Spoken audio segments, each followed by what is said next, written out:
On va donc parler de Next.js et donc plus particulièrement de la possibilité d'ajouter du cache. Alors pourquoi ça? Simplement parce que je découvre Next.js et je me suis rendu compte que le cache, ça fonctionne pas vraiment comme je pensais. Plusieurs fois, je me suis rendu compte qu'en fait mon cache ne fonctionnait juste pas, alors que je m'attendais à ce qu'il fonctionne. J'avais pour moi bien fait les choses, mais c'était pas du tout le cas. Donc je vais essayer de résumer rapidement pourquoi ça ne marchait pas et aussi également de comment faut faire pour que ça marche et bien s'assurer que ça marche. La première chose à savoir, c'est que déjà, suivant la version où vous êtes, ça change tout. Si vous êtes dans la version 15 et plus, donc actuellement il n'y a que la 15.1, donc 15 et 15.1, vous êtes en cache no store. C'est-à-dire que à partir du moment où vous faites un fetch, donc oubliez ce qu'il y a ici dans l'objet, on s'en fout, la parenthèse se ferme ici, ça c'est mon fetch. Je suis en version 15 et plus, c'est-à-dire que ma requête ne sera jamais gardée en mémoire, jamais cache. Si je suis en version donc en dessous 15, donc la version 14 par exemple, ceci va être en force cache, ce qui veut dire que toutes mes requêtes seront cache de base. Donc déjà attention à ça parce que ça change énormément la façon dont Next.js va se comporter. Donc j'ai monté rapidement un petit projet un peu tout bête qui va tout simplement nous afficher une liste de produits. On a juste des noms, c'est tout. Voilà donc le code. Ici, on a donc un component qui est côté client. Donc ça, c'est un peu pour montrer l'exemple, parce que souvent, ce qu'on a tendance à faire, c'est utiliser dans un contexte, tout simplement, notre call et de fetch ici dans un contexte. Donc on va émuler un contexte grâce au fait d'avoir un use client, mais ça montre aussi le cas où tout simplement on a un component qui est en use client parce qu'on utilise par exemple use state et qu'on est obligé d'être du côté client. Donc ici, je fais juste une API qui va tout simplement m'afficher mes produits. Donc ça, on s'en fout un peu. Mon getProduct, il est tout simplement dans un service. Mon service, il est comme ceci. J'ai donc une base URL, je fais un fetch, je lui dis qu'il revalidate toutes les 10 secondes. Donc c'est-à-dire que pendant 10 secondes, il est censé me resservir le cache. Je peux l'augmenter évidemment, hein. Je peux mettre ce que je veux, des mois, des semaines, ou même mettre que des 1 seconde, peu importe.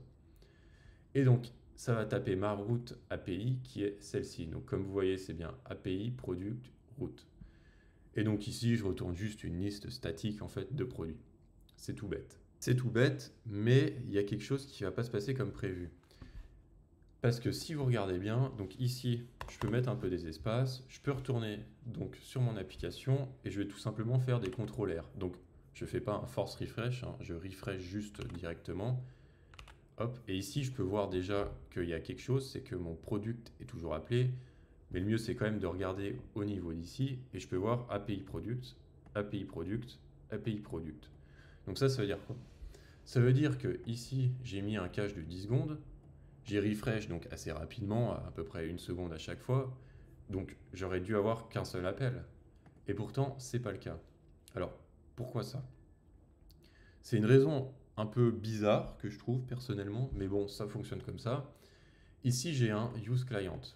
Et donc, le fait d'utiliser use client va faire que à cet endroit, quand j'invoque mon get product, il va être utilisé côté client.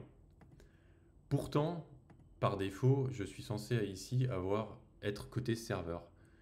Mais comme c'est pas strictement indiqué, ce contexte va être exécuté côté client. Ce qui fait que ce next revalidate ne fonctionne absolument pas côté client. Il est skip, en fait, il n'existe juste pas. Donc ça va pas fail ou quoi, c'est le comportement next normal, mais par contre, il n'existe pas. Et donc ça, c'est pas forcément attendu, j'aurais envie de dire, et si on regarde pas, on se rend pas compte qu'on n'utilise pas la possibilité de cacher les choses en fait. On définit des choses qui sont totalement inutiles. Pour ça, il suffit de faire ceci, parce qu'en fait, je peux totalement faire ça. Je peux, côté client, utiliser une fonction côté serveur. Et d'ailleurs, comme j'ai dit au départ, ceci, sans mettre use server, est rendu côté serveur.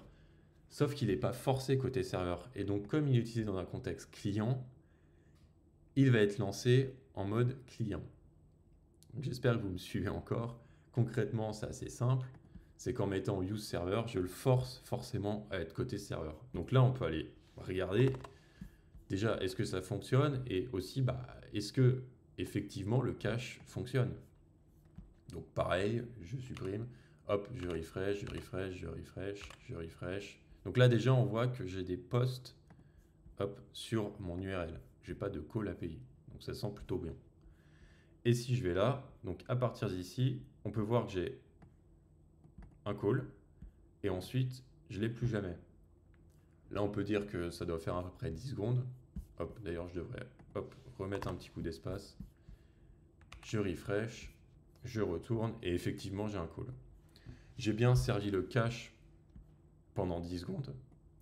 Puis une fois que les 10 secondes ont été expirées, cela a invalidé ma requête. Il est donc revenu la revalider via ça. Ce qui est donc important de comprendre, c'est qu'il faut absolument forcer le fait d'utiliser sur le serveur si vous voulez avoir du cache et utiliser donc la fonction next revalidate. Pour ça, c'est simplement ajouter un use server en haut et si vous l'utilisez dans un contexte qui n'est pas serveur et donc client et auquel pour X raison vous n'avez pas accès au serveur, vous aurez une erreur et donc vous ne pourrez pas l'utiliser, vous serez obligé de créer une autre fonction avec un fetch sans ce revalidate. Je trouve ça moins confusant personnellement.